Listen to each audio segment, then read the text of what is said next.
Hello everyone, this class is for second sem batch. আমরা লিটারেচারের 18th century age of prose and reason নোটটা discuss করছিলাম। গতকালের ক্লাসে আমরা নোটটা নিয়ে ডিটেলসে ডিসকাস করি, নোটটা স্ট্রাকচারের ব্যাপারে আমরা আলোচনা করি এবং তার সঙ্গে নোটের যে ফার্স্ট প্যারাগ্রাফটা আছে অর্থাৎ ইন্ট্রোডাকশন যে প্যারাগ্রাফটা, সেই প্যারাগ্রাফটা আমরা line by line word by word সেটাকে ডিসকাস করেছি। এরপরে যে 4-5টা প্যারাগ্রাফ আছে সেই 4-5টা প্যারাগ্রাফে আমরা এই সময়কার প্রোজ রাইটার্সরা তাদের প্রোজগুলো, তাদের প্রোজের নামগুলো, তাদের লেখার ধরনগুলো সেইগুলো নিয়ে ডিসকাস করব।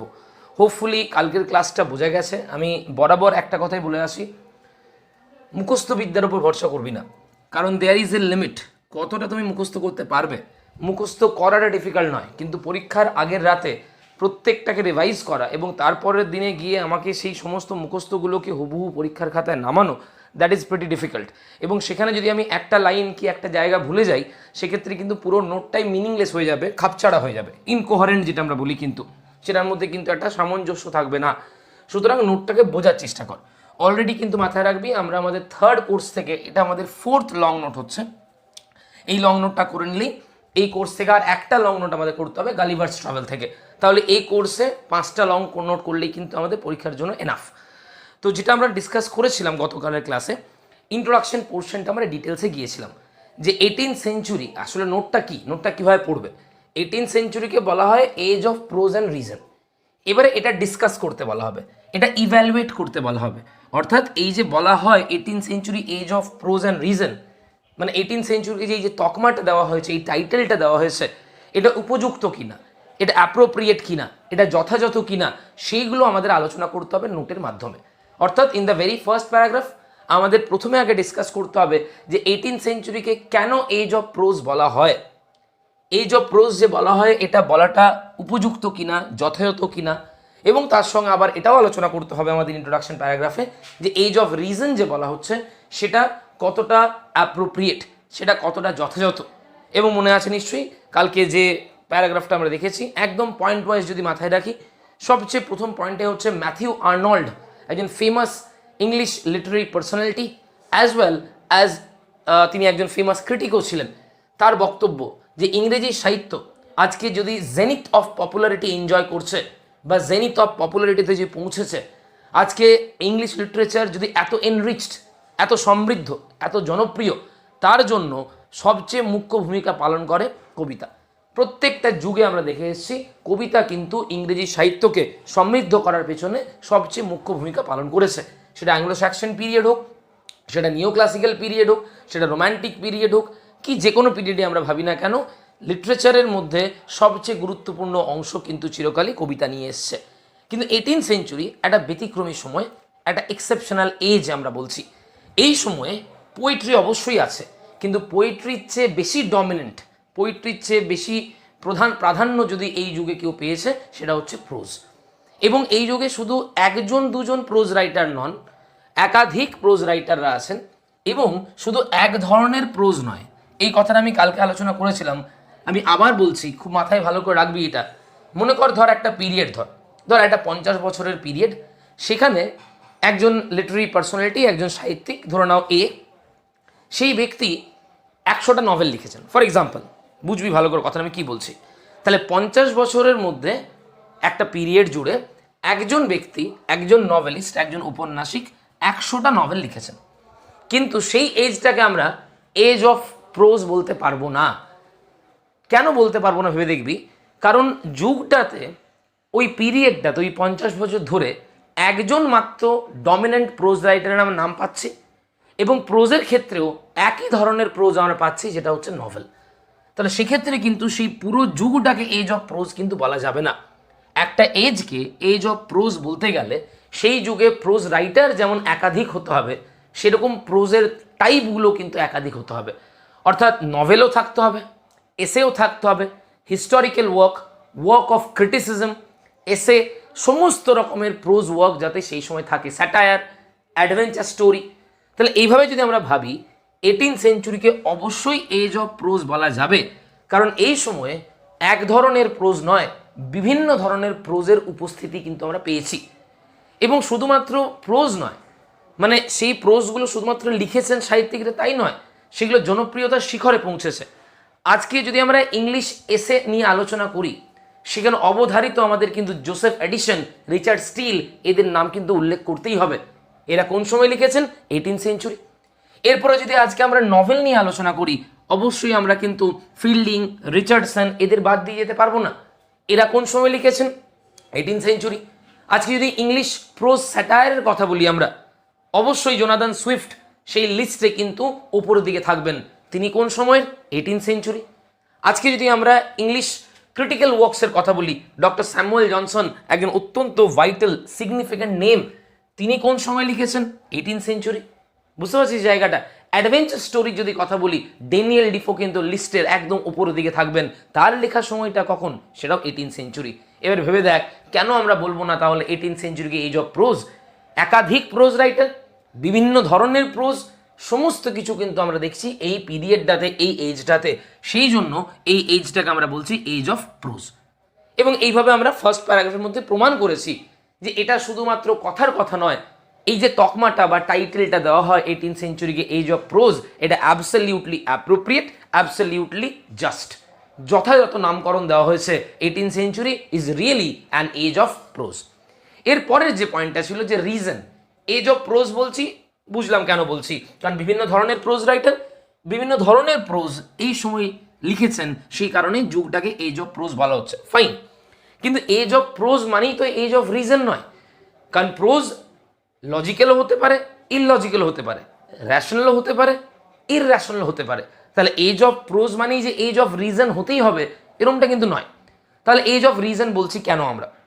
মাথায় রাখবি, এই সময়ে যে ধরনের প্রোজ লেখাগুলো আমরা পেয়েছি সেগুলো প্রত্যেকটা রিজনেবল। এখানে ইমোশন, প্যাশন, সেন্টিমেন্ট, স্পন্টেনিটি, এইগুলোর জায়গায় গুরুত্ব দেওয়া হয়েছে intelligence, wit, reason, logic, wisdom, এইগুলোকে গুরুত্ব দেওয়া হয়েছে বেশি। যেমন ধরো যদি আমরা জোনাথন সুইফটেরই কথা ভাবি, a tale of a tub, battle of a book, Gulliver's travel, এই যে তার লেখাগুলো, তিনি একজন one of the best satirists in the history of English literature. History of English লিটারেচারে যতজন স্যাটায়ারের রচয়িতা আছেন তাদের মধ্যে অন্যতম একজন বিখ্যাত নাম হচ্ছে জোনাথন সুইফট। এবার স্যাটায়ার মানে বল, স্যাটায়ার মানে সমাজের যেগুলো নেগেটিভ দিকগুলো, সমাজের মানুষের মধ্যে যেগুলো ভিশিয়াস দিকগুলো, সেগুলোকে অ্যাটাক করা, সেগুলোকে স্যাটারাইজ করা, সেগুলো ক্রিটিসাইজ করা। তাহলে অবশ্যই স্যাটায়ার মানেই সেটা রিজনেবল হতেই হবে, সেটা ইন্টেলিজেন্ট হতেই হবে, সেটা উইটি কিন্তু হতেই হবে। আবার যদি ভাবি আমরা জোনাথন সুইফটের পরে যদি আমরা ডক্টর স্যামুয়েল জনসনের কথা ভাবি, তিনি একজন ফেমাস ক্রিটিক, বহু ক্রিটিক্যাল ওয়ার্ক তার আছে।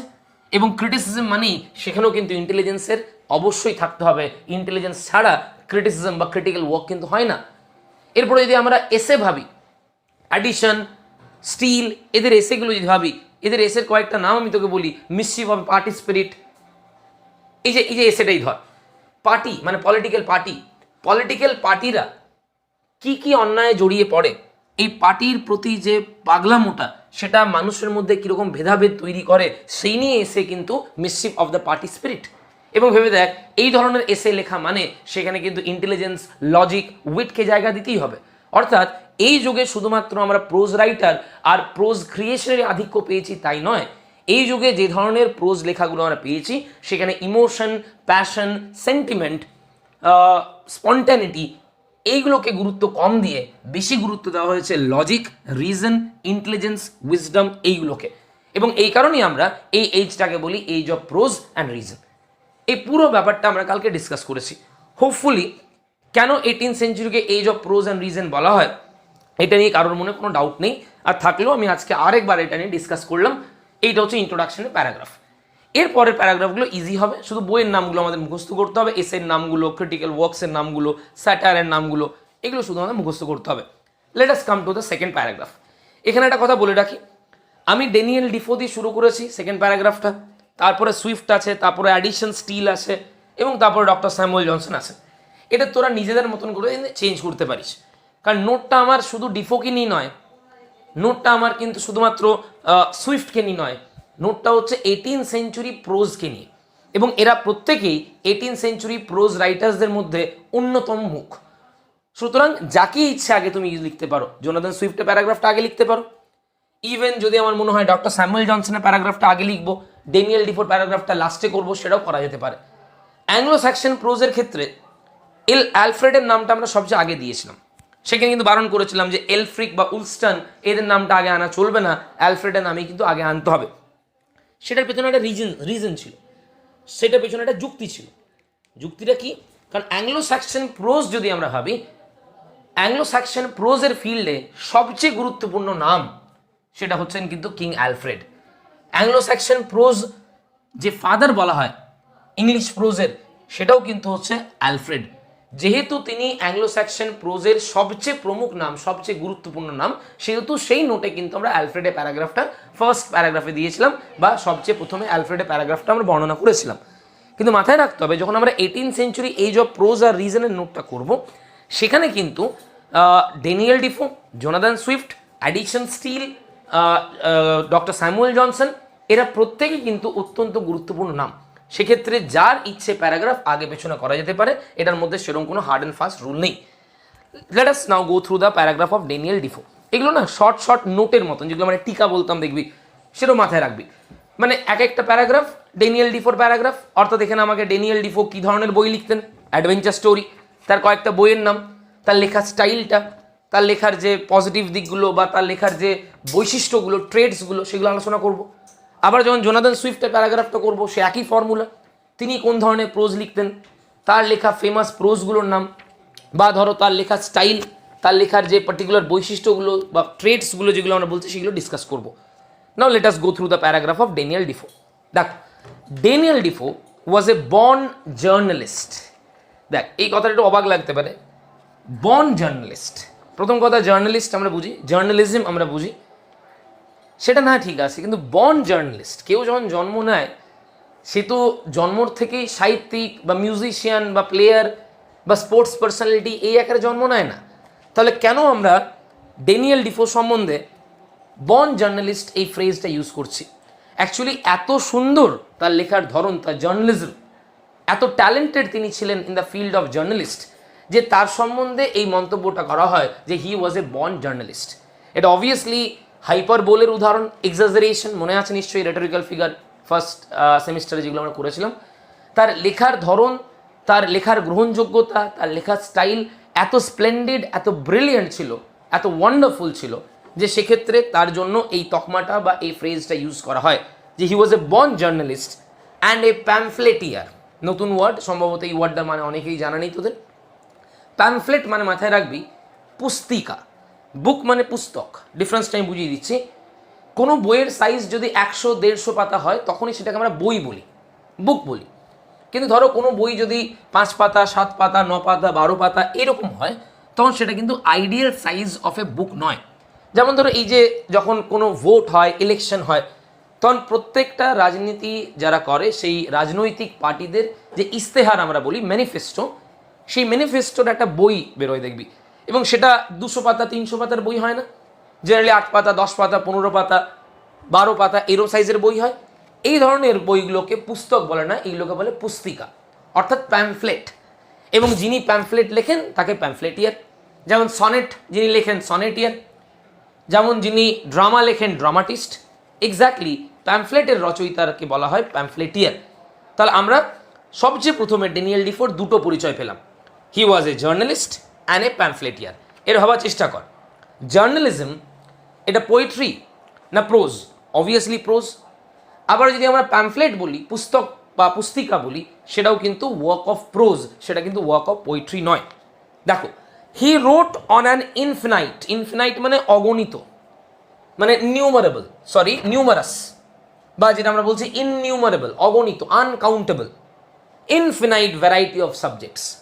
মানে তার এই যে প্যামফ্লেট লিখেছেন, সেই প্যামফ্লেট কিন্তু কোনো একটা বিষয়ের উপর সীমাবদ্ধ নয়, অগণিত বিষয় নিয়ে কিন্তু তিনি এই প্যামফ্লেট রচনা করেছেন। His publications R said to number 375, look at this. এবারে কেন বুঝতে পারছি ইনফিনাইট বললাম? 375-এর উপরে তার এই প্যামফ্লেট বা এই ওয়ার্ক অফ জার্নালিজম আছে। এবারে ভেবে দেখ, কেন এই এজটাকে আমরা এজ অফ প্রোজ বলবো না? শুধুমাত্র যদি ড্যানিয়েল ডিফোর কথা বলি, সেই ড্যানিয়েল ডিফোর যে ওয়ার্ক অফ জার্নালিজম বা প্যামফ্লেট সেটারই সংখ্যা 375-এর মতো। তারপরে তো তার অ্যাডভেঞ্চার স্টোরি আছেই, সেগুলো তো পরের কথা। তাহলে শুধু ড্যানিয়েল ডিফোর লেখাগুলো যদি ভাবি আমরা, তাতেই কিন্তু সেটা একটা অগাধ সমুদ্রের মতন, বিশাল যার ব্যাপ্তি। তার সঙ্গে এবারে তো আরও আছেন Jonathan Swift, Doctor Samuel Johnson, Addison, Steele, Doctor Arbuthnot, প্রচুর লেখক আছেন। দেখো, his works can be divided into two groups, মানে ওয়ার্কস মানে তার কাজ, মানে তার লেখাগুলোকে দুটো ভাগে ভাগ করা যায়। একটা পলিটিক্যাল রাইটিংস, মানে রাজনৈতিক বিষয় নিয়ে লেখা, যে লেখাগুলোর বিষয় হচ্ছে, সাবজেক্ট হচ্ছে পলিটিক্স। আর একটা হচ্ছে ফিকশনস মানে এখানে আমরা বলবো ন্যারেটিভ টেল, বর্ণনামূলক যে গল্পগুলো। দেখো, like most of other writers of his time, ডিফোর wrote a number of political tracts মানে পিসেস। সেই সময়ে অধিকাংশ লেখকরাই কিন্তু রাজনীতির ওপরে বা রাজনীতিক বিষয় করে একাধিক লেখা লিখেছেন। ড্যানিয়েল ডিফো এক্সেপশন নয়, তার বহু লেখা কিন্তু রাজনীতিকে বিষয় করে লেখা হয়েছে। ওই জন্য বললাম যে তার লেখাগুলোকে আমরা দুভাগে বিভক্ত করতে পারি, একটা হচ্ছে based on the subject of politics, একটা হচ্ছে ফিকশন। দেখো, many of them were published in his own journal. ভেবে দেখো, তার নিজস্ব ম্যাগাজিন ছিল যার নাম হচ্ছে রিভিউ। সেই ম্যাগাজিনে শুধুমাত্র তার লেখাগুলোই প্রকাশিত তা নয়, আরও অনেকের লেখা প্রকাশিত হতো সেই সময়কার, কিন্তু সেই রিভিউ নামক জার্নালে তার অধিকাংশ লেখাই কিন্তু পাবলিশড হতো, which is considered to be the forerunner মানে লিখে রাখবি অগ্রজ, বোঝাচ্ছি ব্যাপারটা কি, of the Tatler and the Spectator। Tatler আর স্পেকটেটর এইগুলো হচ্ছে 18th সেঞ্চুরির সবচেয়ে গুরুত্বপূর্ণ, সবচেয়ে উল্লেখযোগ্য দুটো কিন্তু পত্রিকার নাম, জার্নালের নাম। এরপরে ফোররানার মানে বোঝার চেষ্টা কর। যেমন ধর শেক্সপিয়ারকে আমরা বলছি হিস্ট্রি অফ ইংলিশ লিটারেচারের সবচেয়ে গুরুত্বপূর্ণ নাম বা সবচেয়ে ইম্পর্ট্যান্ট নাম। নাটকের ক্ষেত্রে বলো, সনেটের ক্ষেত্রে বলো, যে ক্ষেত্রেই বলি না আমরা কেন, এই দুটো ক্ষেত্রে স্পেশাল। কিন্তু উইলিয়াম শেক্সপিয়ার, তার কাজটা অনেক সোজা হয়ে গিয়েছিল তার আগের যারা লেখক ছিলেন, গ্রিন, লাইলি, লজ, পিল, ন্যাশ, এদের লেখাগুলোর জন্য। এবং এই জন্য এদেরকে বলা হয়, এই গ্রিন, লজ, লাইলি, ন্যাশ, এদেরকে বলা হয় প্রিডিসেসার্স অফ শেক্সপিয়ার, বা এদেরকে বলা হয় ফোর রানার অফ শেক্সপিয়ার। আমি আরও যদি সোজা করে এক্সাম্পলটা দিই, ধরো একজন বিখ্যাত নর্তকী, ওয়ার্ল্ড ফেমাস একজন ডান্সার, তিনি তার ডান্সের জন্যই বিখ্যাত। এবারে তার ডান্সটা যখন করতালি পড়ে, তার ডান্সটা যখন বাহবা দেয় অডিয়েন্স, কেবলমাত্র তার প্রতিভার জন্য কিন্তু সেই বাহবাটা তিনি পাচ্ছেন না। সেই স্টেজটা যে বানিয়েছে, সেই প্রোগ্রামটা যে আয়োজন করেছে, সেই শোটা অর্গানাইজ যারা করেছে, প্রত্যেকেই কিন্তু সেই বাহবার অংশীদার। ভেবে দেখ, স্টেজটা যদি উঁচু নিচু হয়, স্টেজটা যদি অ্যাপ্রোপ্রিয়েট আইডিয়াল না হয়, তাহলে যত ভালোই নর্তকী হন না কেন, তিনি কিন্তু তার ডান্স পারফরম্যান্সটাকে তুলে ধরতে পারবেন না। সুতরাং এই ডান্সারের যে খ্যাতি বা এই ডান্সার যে বাহবা পাচ্ছেন অডিয়েন্সের কাছে, তার জন্য কিন্তু মাথায় রাখতে হবে এই স্টেজটাকে যারা নির্মাণ করেছে তাদেরও ভূমিকা কিন্তু আছে। এক্স্যাক্টলি ঠিক সেভাবেই এই ট্যাটলার আর স্পেকটেটর, এরা এত যে বিখ্যাত হয়েছিল, এদের অগ্রজ মানে এদের আগে, সেটা কে তাদের রাস্তাটা মসৃণ করে দিয়েছিল? রিভিউ। বুঝতে পারছিস কথাটা? সাপোজিটলি একজন ব্যক্তি, ধর আজকে যদি আমরা বিরাট কোহলির কথা বলি, obviously one of the best cricketers in the modern এরা, কিন্তু তার আজকে এই ক্রিকেটার হওয়ার পেছনে তার কোচ, তার ফ্যামিলি, এদেরও কিন্তু ভূমিকা আছে, এদেরও কিন্তু রোল আছে। এক্স্যাক্টলি ট্যাটলার এবং স্পেকটেটর 18th সেঞ্চুরির দুটো সবচেয়ে গুরুত্বপূর্ণ যে পিরিয়ডিক্যাল, সবচেয়ে গুরুত্বপূর্ণ যে জার্নাল, সেই জায়গাটা পৌঁছতে সুবিধা করেছিল কিন্তু এই review, which is considered to be the forerunner। ওই জন্য বলা হলো এটা হচ্ছে forerunner of Tatler and Spectator।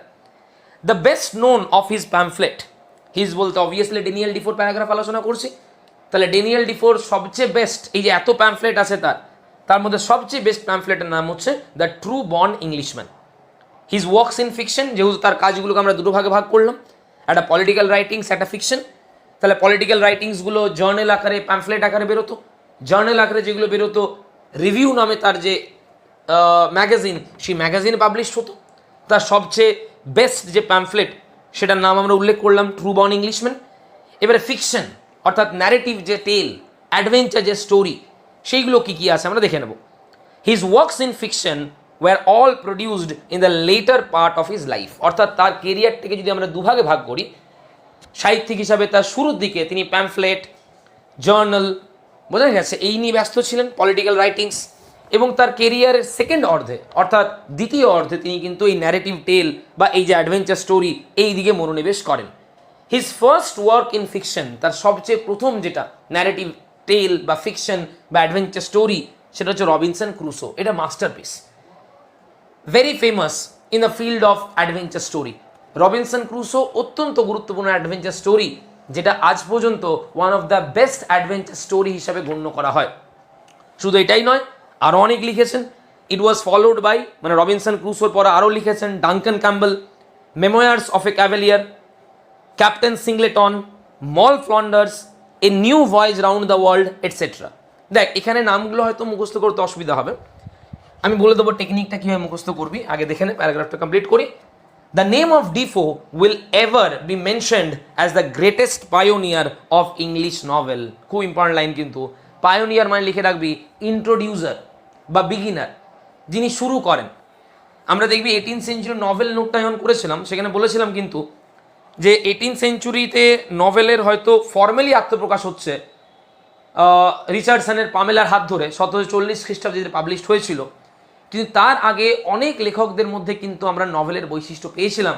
সেখানে কিন্তু আমরা রবিনসন ক্রুসো, ড্যানিয়েল ডিফোর রবিনসন ক্রুসোর নাম কিন্তু উল্লেখ করেছিলাম। অর্থাৎ হয়তো তার এই মল ফ্লন্ডার্স, রবিনসন ক্রুসো বা তার এই যে বাকি লেখাগুলো, ক্যাপ্টেন সিংলেটন, এগুলো হয়তো আইডিয়াল নভেল নয়, নভেলের সব বৈশিষ্ট্য হয়তো এগুলো নেই, কিন্তু তার এই লেখাগুলোর মাধ্যমে কিন্তু এই নভেলের যাত্রাটা শুরু হয়। সেই কারণে তাকে বলা হয় introducer, pioneer of English novel. অর্থাৎ তার এই লেখাগুলো নভেল নয়, কিন্তু এই লেখাগুলোর মধ্যে অধিকাংশ নভেলের বৈশিষ্ট্য ছিল, যে কারণে পরবর্তীকালে রিচার্ডসনের সুবিধা হয়েছিল কিন্তু পামেলা লিখতে, এবং এইভাবেই কিন্তু ইংলিশ নভেলে জন্ম হয়েছিল। যে কোনো জিনিসের জন্ম একদিনে হয় না, সেটা ধীরে ধীরে ধীরে ধীরে ধাপে ধাপে ধাপে হয়। তাহলে যিনি জন্মদাতা তিনি একমাত্র গুরুত্বপূর্ণ ব্যক্তি নয়, সেই ধারাটা কিন্তু ইম্পর্ট্যান্ট, এবং সেই ধারাটার ওয়ান অফ দ্য ইম্পর্ট্যান্ট নাম হচ্ছে কিন্তু ড্যানিয়েল ডিফো।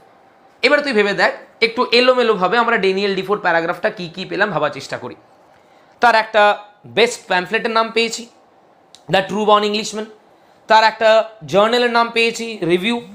তার একাধিক ফিকশনের নাম পেলাম আমরা, Robinson Crusoe, new voyage round the world, Duncan Campbell, captain Singleton, এগুলো তার আমরা পেলাম ফিকশনের নাম। তার লেখাগুলোকে দুভাগে ভাগ করা যায়, পলিটিক্যাল রাইটিংস আর ফিকশন।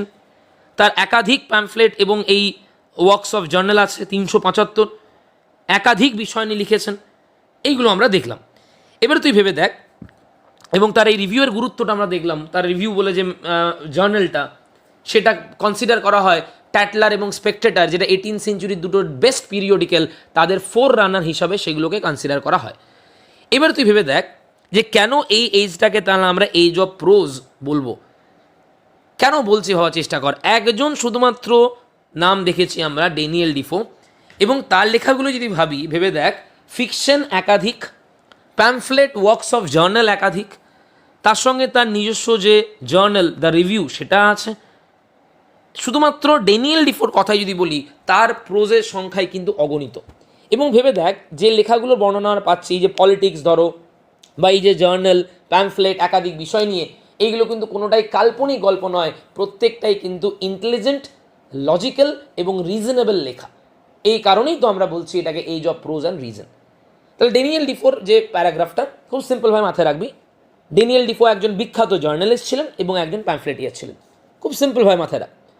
তিনি অগণিত বিষয় নিয়ে লিখেছেন এবং এই সংখ্যা প্রায় 375। তার লেখাগুলোকে আমরা দুভাগে ভাগ করতে পারি, পলিটিক্যাল রাইটিংস অ্যান্ড ফিকশনস। এবং তার লেখাগুলো, প্রথম দিকের লেখাগুলো রাজনীতিকে বিষয় করে, প্রচুর তার লেখা রিভিউ নামক তার যে জার্নাল সেখানে প্রকাশিত হয়। এবং তার বেস্ট প্যামফ্লেটের নাম হচ্ছে ট্রু বর্ন ইংলিশম্যান।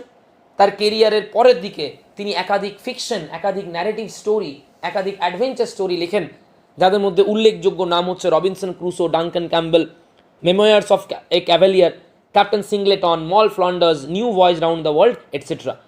সুতরাং ড্যানিয়েল ডিফো কিন্তু 18th সেঞ্চুরি প্রোজের জগতে একজন অত্যন্ত গুরুত্বপূর্ণ নাম।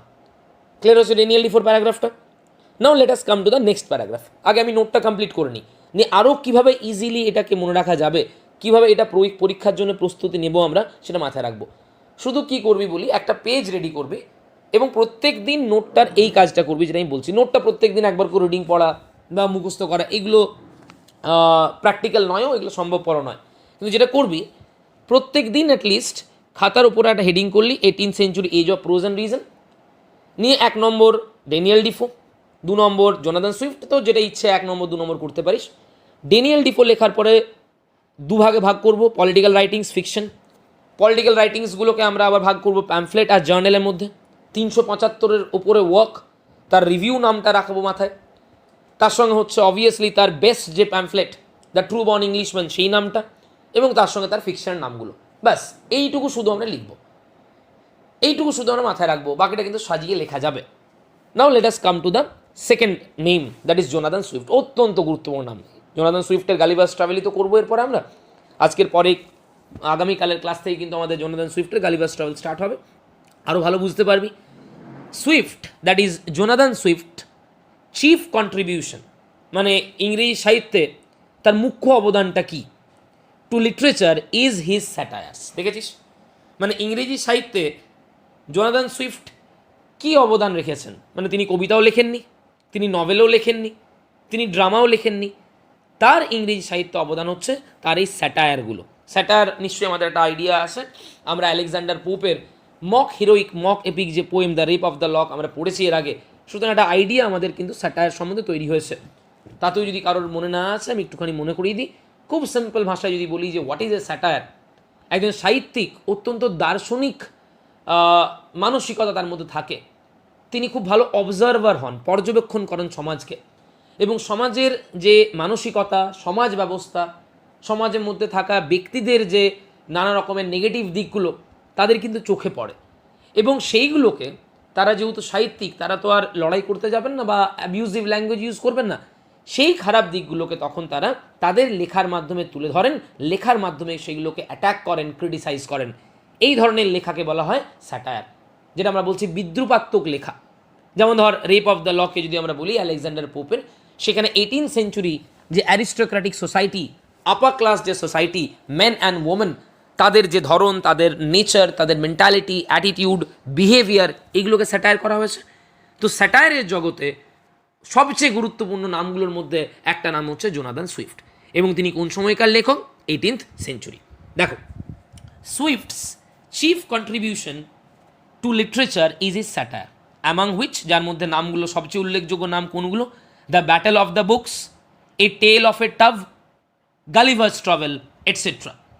3টে নাম বললেই যথেষ্ট। ডিজার্ভস মেনশন, মানে এগুলোকে উল্লেখ করতেই হবে, মানে উল্লেখযোগ্য, এগুলোকে না উল্লেখ করে উপায় নেই। এত সুন্দর, এত ইন্টেলিজেন্ট, এত উইটি এই লেখাগুলো যে এইগুলোকে উল্লেখ না করে যাওয়া যাবে না। তাহলে জোনাথন সুইফট মানে মাথায় রাখবো কি, স্যাটায়ার। তার সঙ্গে তার সবচেয়ে বিখ্যাত 3টে স্যাটায়ার নাম মাথায় রাখবো, battle of a book, battle of the books, tale of a tub এবং গালিভার্স ট্রাভেল। এবার ছোটো ছোটো করে গল্পগুলো, গল্প ঠিক নয়, মানে এক একটা বইয়ের বর্ণনা একটু দেবো আমরা। এ tale of a টাভ is regarded, মানে এটাকে মনে করে অনেক ক্রিটিকরা, বাই মেনি, অনেকের মতে, অ্যাজ ইজ মাস্টারপিস। মাস্টারপিস বুঝি নিশ্চয়ই, প্রত্যেকটা ক্ষেত্রে যারা থাকে তাদের শ্রেষ্ঠ নিদর্শন বা শ্রেষ্ঠ কীর্তিকে তার মাস্টারপিস বলা হয়। যদি কেউ একজন আর্টিস্ট হয়, সে তার জীবনে অনেক ছবি আঁকে, তার মধ্যে তার শ্রেষ্ঠতম যে পিকচার, শ্রেষ্ঠতম যে ওয়ার্ক, সেটাকে তার মাস্টারপিস বলা হয়। যেমন লিওনার্দো দা ভিঞ্চির মোনালিসার কথা বলি, তিনি মোনালিসা ছাড়া অন্য কোনো ছবি আঁকেননি তা তো নয়, বাট সেটা তার জীবনের শ্রেষ্ঠ কীর্তি। এক্স্যাক্টলি সাহিত্যিকদের ক্ষেত্রেও তারা লিখেন অনেক কিছুই, কিন্তু তাদের যদি আমরা শ্রেষ্ঠ নিদর্শনের কথা বলি, শ্রেষ্ঠ কাজের কথা বলি, সেটাকে তারা মাস্টারপিস বলা হয়।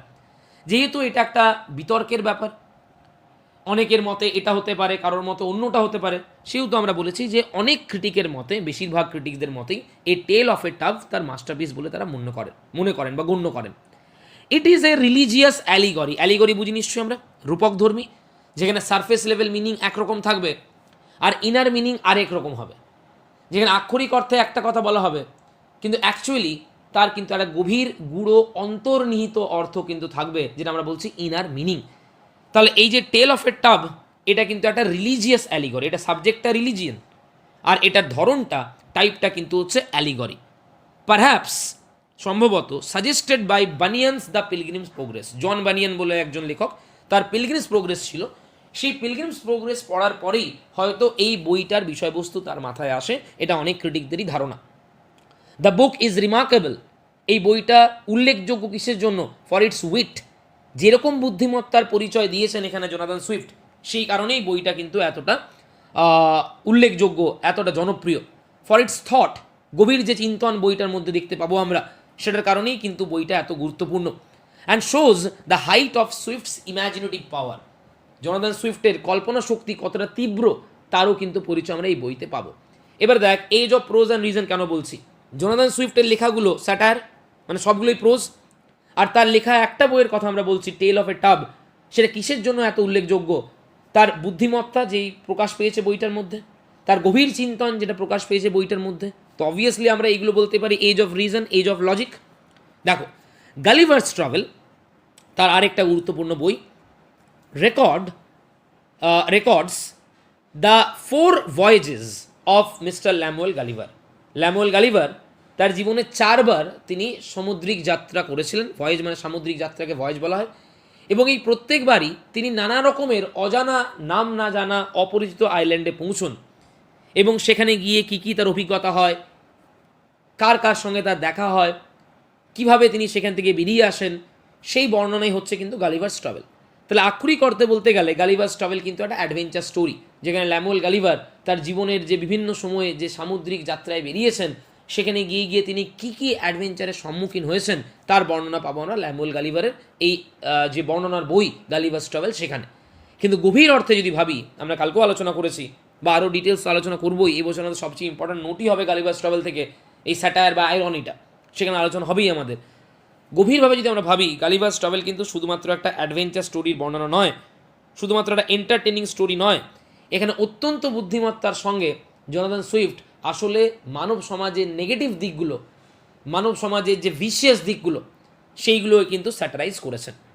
দেখো, and his adventures in 4 imagining lands, Swift is the greatest satirist of England and his satires are general rather than personal in character. হ্যাঁ, এটা মাথায় রাখতে হবে, স্যাটায়ার 2 ধরনের হয়, একটা পার্সোনাল হয়, একটা জেনারেল হয়।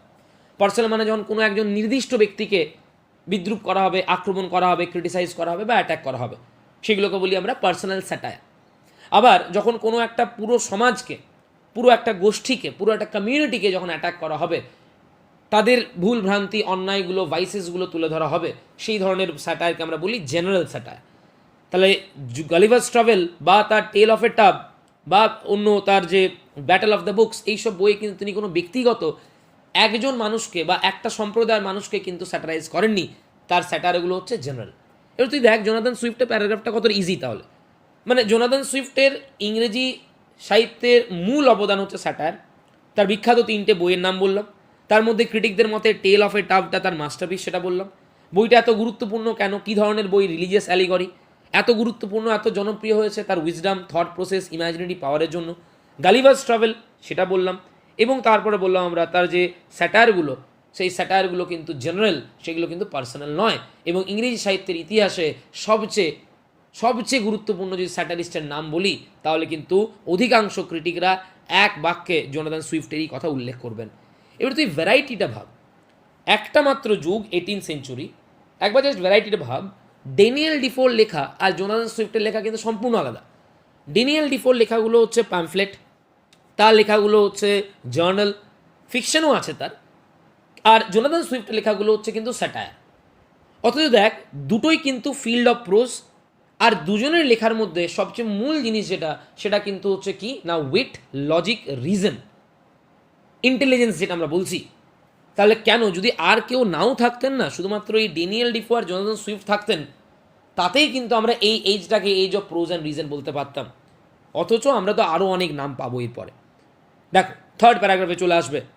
অ্যাডিশন অকুপাইজ, মানে অ্যাডিশন, জোসেফ এডিশন পুরো নাম, দখল করে আছেন an important place in the history of 18th century literature. Obviously 18th century English লিটারেচারে যদি কথা বলি, সেখানে আমরা জোসেফ অ্যাডিশন আর রিচার্ড স্টিলের নাম কিন্তু বাদ দিয়ে যেতে পারবো না, তাদের কথা উল্লেখ করতেই হবে। যেমন যদি আমরা এলিজাবেথান পিরিয়ডের ইংলিশ লিটারেচারের কথা উল্লেখ করি, বা এলিজাবেথান সনেটের কথা উল্লেখ করি, সেখানে উইলিয়াম শেক্সপিয়ার নাম বাদ দিয়ে কি কোনো আলোচনা হবে? হবে না। ঠিক সেরকম করে 18th সেঞ্চুরি লিটারেচারে যদি আমরা কথা বলি, বিশেষ করে এসে মানে প্রবন্ধের যদি আমরা কথা বলি, যেগুলো 18th সেঞ্চুরিতে দেখেছি, সেখানে কিন্তু অবশ্যই জোসেফ অ্যাডিসন আর রিচার্ড স্টিল এদের নাম কিন্তু উল্লেখ করতেই হবে। এদের কিন্তু একটা গুরুত্বপূর্ণ ভূমিকা কিন্তু আছেই। দেখো, Edison অকুপাইজ an important place in the history of 18th century literature. His essays, এবার দেখ ভ্যারাইটি দেখ, পলিটিক্যাল প্যামফ্লেট হয়ে গেল, জার্নাল হয়ে গেল, ফিকশন হয়ে গেল, স্যাটায়ার হয়ে গেল। এবারে কিসে আসছি, যেই অ্যাডিশন আর স্টিল মানেই হচ্ছে তোমার এসে। তারপরে যখনই আমরা আসবো তোমার ফিল্ডিং আর রিচার্ডসন, তখনই নভেল। যখনই আমরা আসবো Jonathan Swift, Samuel Johnson, Doctor Samuel Johnson, তখনই হবে তোমার ক্রিটিসিজম, ওয়ার্কস অফ ক্রিটিসিজম। দেখো, his essays are a great social document, এই লাইনটা মানে বুঝবি।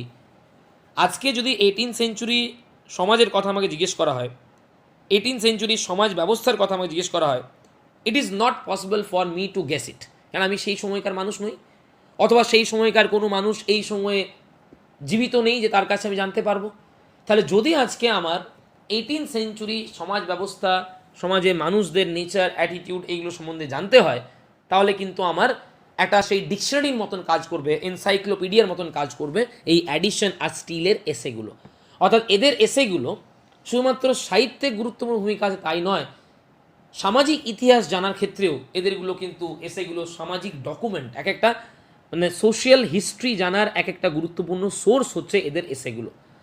দে give, they they in the sense, কেন আমি দে বললাম বলি, এখানে দে মানে অ্যাডিশন এবং স্টিল এই অর্থে দে নয়, মানে অ্যাডিশনের এসেগুলো প্লুরাল আকার ধরছি, তার তো একটা এসে নয়, অনেকগুলো essay. They give a faithful reflection, রিফ্লেকশনের প্রতিফলন, ফুটিয়ে তোলা। আর ফেথফুল কথাটা মাথায় রাখতে হবে, মানে বানিয়ে কল্পনা শক্তি কাজে লাগিয়ে নয়, ঠিক যেমনটা সমাজ ব্যবস্থা তিনি দেখেছিলেন, একদম অথেন্টিক রিয়েলিস্টিক পিকচার যদি বলি, বিশ্বাসযোগ্য একটা প্রতিফলন of the life of the time, সেই সময়কার যে মানুষদের জীবন, তাদের ফ্যাশন, তাদের ম্যানার্স, তাদের মোডস অফ কনভারসেশন, তাদের ড্রেসিং, অ্যান্ড অ্যাবাভ অল সেই সময়কার যে ভাইসেসগুলো, যেমন গ্যাম্বলিং, জুয়া খেলা, ড্রিঙ্কিং এটসেট্রা। অর্থাৎ কেন সোশ্যাল ডকুমেন্ট বলছি বুঝতে পারছিস? 18th সেঞ্চুরি সেই সময়কার মানুষের জীবন, তাদের ফ্যাশন, তাদের ভাব, তাদের মোডস অফ কনভারসেশন, তাদের ড্রেসিং, তাদের ভাইসেসগুলো, সমস্ত কিছুর কিন্তু আমরা বর্ণনা তার এসেগুলোর মাধ্যমে পাচ্ছি। এই কারণেই তার বইগুলোকে, তার এসেগুলোকে আমরা বলছি সোশ্যাল ডকুমেন্ট বা faithful reflection of life. The names of Addison and Steele are always associated. যখনই আমরা 18th সেঞ্চুরি এসে বলবো না, তখন শুধু অ্যাডিশনের নাম নয়, সাথে সাথে স্টিলের নামও কিন্তু আসবে। এই দুজনের নাম কিন্তু একেবারে ওতপ্রোতভাবে জড়িয়ে, দুজনে কিন্তু সমান গুরুত্বপূর্ণ 18th সেঞ্চুরি এসের ক্ষেত্রে। The names of Addison and Steele are always associated, সবসময় এদেরকে একসঙ্গে মানে মিউচুয়াল এদের নাম নেওয়া হয়, on account of their collaboration. Collaboration মানে এরা যৌথভাবে লিখেছেন, জয়েন্টলি যেটা আমরা বলি। ইন পিরিয়ডিক্যাল এসেজ, তারা কোন পিরিয়ডিক্যাল এসেসগুলোতে লিখেছিলেন দেখবি, ট্যাটলার অ্যান্ড দ্য স্পেকটেটার। অর্থাৎ ট্যাটলার এবং স্পেকটেটার এই দুটো যে পিরিয়ডিক্যাল, পিরিয়ডিক্যাল কেন বলছেন তো, যেটা একটা নির্দিষ্ট অন্তরালে বেরোয়, যেমন ম্যাগাজিন ধর, কোনোটা মাসিক হয়, কোনোটা সাপ্তাহিক হয়, কোনোটা বাৎসরিক হয়, এবং নির্দিষ্ট দেখবি পুজো সংখ্যা বলি আমরা, প্রত্যেক বছর পুজোর সময় সেই ম্যাগাজিনটার যে একটা খণ্ড সেটা প্রকাশিত হয়। কেন পিরিয়ডিক্যাল বলছি? কারণ একটা নির্দিষ্ট সময়ের অন্তরালে সেটা প্রকাশিত হয়। তাহলে এই যে ট্যাটলার এবং স্পেক্টারের নামে যে দুটো গুরুত্বপূর্ণ পিরিয়ডিক্যাল 18th সেঞ্চুরিতে, সেটাতে আমরা কাদের লেখা দেখব? অ্যাডিশন এবং Steele. Like Addison, he was also a moralist. He মানে এখানে স্টিল, অ্যাডিশনের মতোই স্টিলও কিন্তু একজন মরালিস্ট ছিলেন। মোরাল মানে যদি হয় নীতি আদর্শ, তাহলে মরালিস্ট মানে কি? যারা এই নীতি আদর্শ এই নিয়ে যারা কাজ করেন তাদেরকে মরালিস্ট বলে। যাদের লেখায় এইগুলো ফুটে আসে, যারা তাদের লেখায় এই মোরালকে গুরুত্ব দেন, তাদেরকে মরালিস্ট বলা হয়। তাহলে অ্যাডিশন, স্টিল এরা দুজনেই কী ছিলেন না? মোরালিস্ট। তাদের লেখার মধ্যে কিন্তু এই মোরাল ব্যাপারটা, আইডিওলজি ব্যাপারটা কিন্তু ফুটে ওঠে। His essays on children show how full of human sympathy he was. এই লাইনটা রাখতেও পারিস, বাদ দিতেও পারিস, কারণ অলরেডি আমরা অ্যাডিশন স্টিল কিনে অনেক কিছুই বলেছি। তাদের যে জার্নালগুলোর নাম বলেছি, তাদের লেখার ধরনগুলো, তাদের লেখা সোশিয়াল ডকুমেন্ট কী ফুটে উঠে তাদের লেখার মধ্যে, হিস্ট্রি অফ ইংলিশ লিটারেচারে বিশেষ করে এসের ফিল্ডে অ্যাডিশন স্টিল অত্যন্ত গুরুত্বপূর্ণ নাম, সেগুলো আমরা উল্লেখ করেছি। তো এই জায়গায় যদি ভেবে দেখ এখন এখনও আমরা রিচার্ডসন, ফিল্ডিংয়ের কথা উল্লেখ করিনি, ডক্টর স্যামুয়েল জনসনের কথা উল্লেখ করিনি। তাতেই ভেবে দেখ একবার 18th সেঞ্চুরিতে এসের ক্ষেত্রে গুরুত্বপূর্ণ নাম Addison Steele, 18th century political প্যামফ্লেটের ক্ষেত্রে, জার্নালিজমের ক্ষেত্রে, ফিকশনের ক্ষেত্রে গুরুত্বপূর্ণ নাম ড্যানিয়েল ডিফো, 18th সেঞ্চুরিতে স্যাটায়ারের ক্ষেত্রে গুরুত্বপূর্ণ নাম জোনাথন সুইফট। ভেবে দেখ কেন আমরা তাহলে বলবো না যে 18th century age of prose and reason. এরা প্রত্যেকেই, সমস্ত বিখ্যাত লেখকরা প্রোজের ক্ষেত্রে মনোনিবেশ করেন এবং এদের লেখাগুলোতে রিজন কিন্তু অত্যন্ত গুরুত্বপূর্ণ একটা রোল প্লে করেছে। অর্থাৎ ইন্টেলিজেন্স, রিজন মানে কি, ইন্টেলিজেন্স, উইট, লজিক, উইজডম, এইগুলোকে গুরুত্ব দিয়েছেন তারা বেশি। দেখো, এ ফার গ্রেটার লিটারি পার্সোনালিটি, একজন অত্যন্ত গুরুত্বপূর্ণ নাম যদি বলি আমরা, এই যে ফার গ্রেটার লিটারি পার্সোনালিটি বলা হয়েছে, এটা যদি নিজের ভাষায় লিখিস যে another very important name, another very significant name in the history of 18th century literature, সেটা হচ্ছে ডক্টর স্যামুয়েল জনসন, তাও লেখা চলবে। উইথ হিজ, ওটা ইজ হয়ে গেছে, ওটা হিজ করবি। উইথ হিজ পাওয়ারফুল প্রেজেন্স, মানে সাহিত্যের কোন কোন শাখায় তার আমরা উপস্থিতি লক্ষ্য করব, as a critic, essayist, journalist, editor and poet too. যদিও পোয়েটটা আমাদের এখানে গুরুত্বপূর্ণ নয়, যেহেতু নোটটার নাম হচ্ছে প্রোজ অ্যান্ড রিজন। তুই ভেবে দেখ, এতক্ষণ আমরা যদি এসে বলছিলাম তাহলে স্টিল আর অ্যাডিশন, যদি স্যাটায়ার বলছিলাম তাহলে সুইফট, যদি ফিকশন পলিটিক্যাল প্যামফ্লেট বলছিলাম তাহলে ডিফো। এবার তুই দেখ কেন ডক্টর স্যামুয়েল জনসনকে গ্রেটার বলা হচ্ছে। তার কারণ তার লেখা এসের ক্ষেত্রে আছে, জার্নালিজমের ক্ষেত্রে আছে, তিনি এডিটও করেছেন, আবার তিনি একজন ক্রিটিকও, আবার পোয়েটও। He was called the literary dictator of the age, মানে সেই সময়কার ডিকটেটর, বুঝিস তো, মানে কি হবে সমাজে, কি হবে সমাজ ব্যবস্থা, কি হবে রুলস রেগুলেশনস, সেগুলো যারা ডিকটেট করে, যেমন রাষ্ট্রনায়ক, যারা যারা স্বৈরাচারী রাষ্ট্রনায়ক হয় তাদেরকে ডিকটেটর বলে, কারণ তারা যা বলবেন তাই হবে। অর্থাৎ এই 18th সেঞ্চুরির লিটারেচারের ক্ষেত্রে ডিকটেটর মানে তিনি যে পথ দেখাবেন সেই পথেই লিটারেচার এগোবে, এইরকম জায়গাটা কিন্তু ছিল কার না, ডক্টর স্যামুয়েল জনসনের। কেন থাকবে না বল? তার অবদান আমরা in the field of poetry দেখছি, in the field of essay, in the field of journalism, in the field of critical works, সব ক্ষেত্রেই তার কিন্তু অবদান আছে। দেখো, দেখে নেবে। And his influence on the literature of the age was immense. Immense মানে মানে চরম, ট্রেমেন্ডাস। এই সময়কার সাহিত্যের ওপরে কিন্তু তার প্রভাব, তার ইনফ্লুয়েন্স কিন্তু মারাত্মক। ডক্টর জনসন্স, তার বইগুলোর নাম এবারে dictionary, lives of the poets, এই যে লাইভস অফ দ্য পোয়েটস, এটা হচ্ছে তার ক্রিটিক্যাল ওয়ার্ক। সেই সময় বিভিন্ন পোয়েটসদের নিয়ে তিনি এই বইয়ে তার সমালোচনা, তার যে পার্সোনাল যে ধারণা, সেগুলো তিনি এই বইয়ে লিখেছিলেন। আর মনুমেন্টাল ওয়ার্কস মানে ভেরি সিগনিফিক্যান্ট, অত্যন্ত গুরুত্বপূর্ণ কাজকে বলা হয় monumental works. His periodical essays contained in the rambler, ভেবে দেখবি, যেমন ড্যানিয়েল ডিফোর রিভিউ ছিল, ডক্টর কি বলে, রিচার্ডস স্টিল আর জোসেফ এডিশনে যেমন স্ট্যাটলার আর স্পেক্ট্রেটে তার এসেগুলো পাবলিশ হতো, ঠিক সেরকম করে এই ডক্টর স্যামুয়েল জনসনের পিরিয়ডিক্যাল এসেগুলো কিন্তু র্যাম্বলার নামে আর আইডলার নামে দুটো যে পিরিয়ডিক্যাল ছিল, সেই পিরিয়ডিক্যালগুলোতে কিন্তু তার এসেগুলো পাবলিশ হতো। তাহলে ভেবে দেখ একবার, শুধু পিরিয়ডিক্যাল এসের কথাই যদি বলি বা পিরিয়ডিক্যালের কথা বলি, র্যাম্বলার, ট্যাটলার, স্পেকটেটার, আইডলার, রিভিউ, মানে ভাবতে পারছিস। এবং সেখানে কারা কারা লিখেছেন, ড্যানিয়েল ডিফোর লেখা, স্টিলের লেখা, জোসেফ এডিশনের লেখা, ডক্টর স্যামুয়েল জনসনের লেখা। তাহলে কেন বলবো না এইটাকে এজ অফ প্রোজ আমরা? এই হচ্ছে Doctor Samuel Johnson. Among the minor prose writers of the 18th century, এখানে একটা কথা বলি, এখানে এই প্যারাগ্রাফটার জায়গায় এই মাইনার রাইটারের জায়গায়, কারণ মাইনার রাইটার আর দরকার নেই, এত রাইটারের আমরা নাম দিয়েছি, সুইফট দিয়েছি, ড্যানিয়েল ডিফো দিয়েছি, Addison, Steele, doctor Samuel Johnson, অনেক নাম দিয়েছি আমরা। সেক্ষেত্রে এই প্যারাগ্রাফটা যেটা করবি সেটা হচ্ছে, আমি লিখে দেবো, গ্রুপে দিয়ে দেবো, 3টে লাইন যেটা আছে, এই 3টে লাইনকে বাদ দিয়ে আমরা ওই ফিল্ডিং আর রিচার্ডসনের কথা উল্লেখ করব, যে 18th সেঞ্চুরি নভেলের ক্ষেত্রে অত্যন্ত গুরুত্বপূর্ণ নাম হচ্ছে রিচার্ডসন এবং ফিল্ডিং, যাদের হাত ধরে ইংরেজি নভেলের যাত্রাপথ শুরু, এবং তাদের লেখাগুলোর নাম বলবো। ফিল্ডিংয়ের লেখা তো অলরেডি আমরা ওখানে পেয়েছি, কারণ ওই নোটটা আমাদের মনে রাখতেই হবে।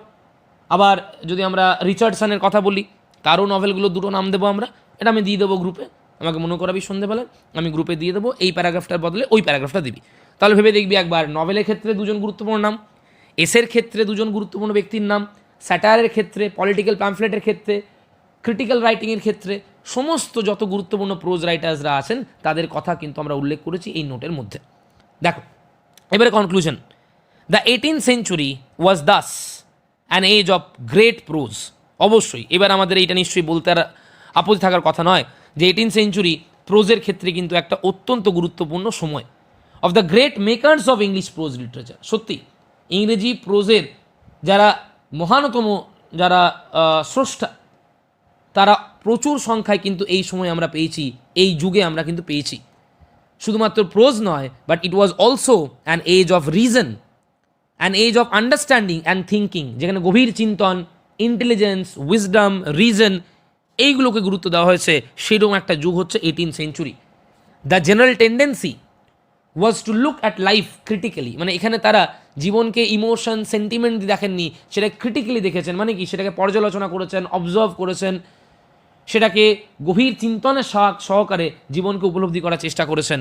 অ্যান্ড টু এমফাসাইজ, কোন জিনিসটায় গুরুত্ব দিয়েছেন? Intellect rather than emotion, rather than imagination. কল্পনার চেয়ে ইন্টেলিজেন্সকে বেশি গুরুত্ব দেওয়া হয়েছে, থট রাদার দেন ইমোশন। অর্থাৎ এই যুগে ইমোশনের চেয়ে থট প্রসেসকে বেশি গুরুত্ব দেওয়া হয়েছে, ইম্যাজিনেশনের চেয়ে ইন্টেলেক্টকে বেশি গুরুত্ব দেওয়া হয়েছে। সুতরাং আমরা দাবি করতেই পারি এই যুগটা হচ্ছে age of prose and reason. আশা করবো ক্লিয়ার হয়েছে। খুব সিম্পলভাবে মাথায় রাখবি, ইন্ট্রোডাকশনটা তো অলরেডি আমরা গতকালের ক্লাসে, আজকের ক্লাসে আরও ভালো করে ব্যাখ্যা করে দিয়েছি কীভাবে ইন্ট্রোডাকশনটা লিখবি।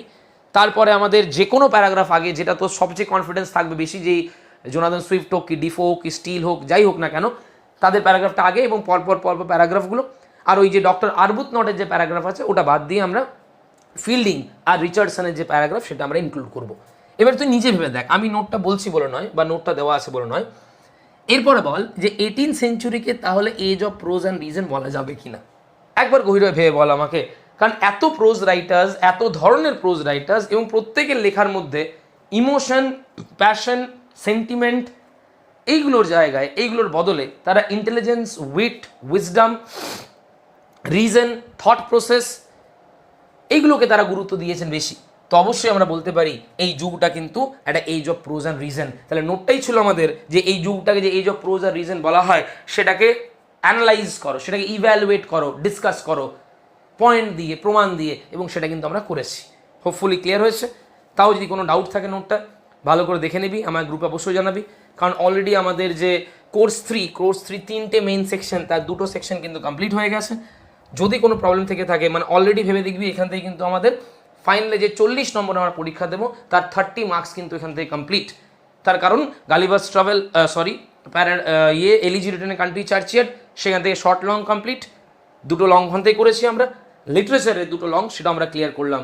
যদি কারো কোনো ডাউট থাকে ক্লাসগুলো আবার শুনবি মন দিয়ে, তারপরেও যদি কোনো জিনিস ক্লিয়ার না হয় অবশ্যই হোয়াটসঅ্যাপ গ্রুপের মধ্যে কিন্তু সেটা জিজ্ঞেস করবি। আর যাদের ধারণা এরকম হয়ে আছে যে পরীক্ষা দিতে হবে না, কাইন্ডলি এই ধারণা থেকে বাইরে বেরিয়ে আয়।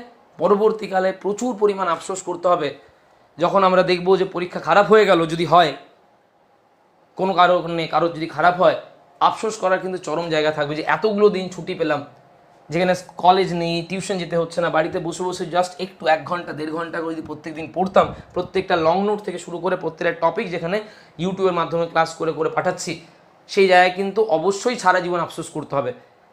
So be very serious.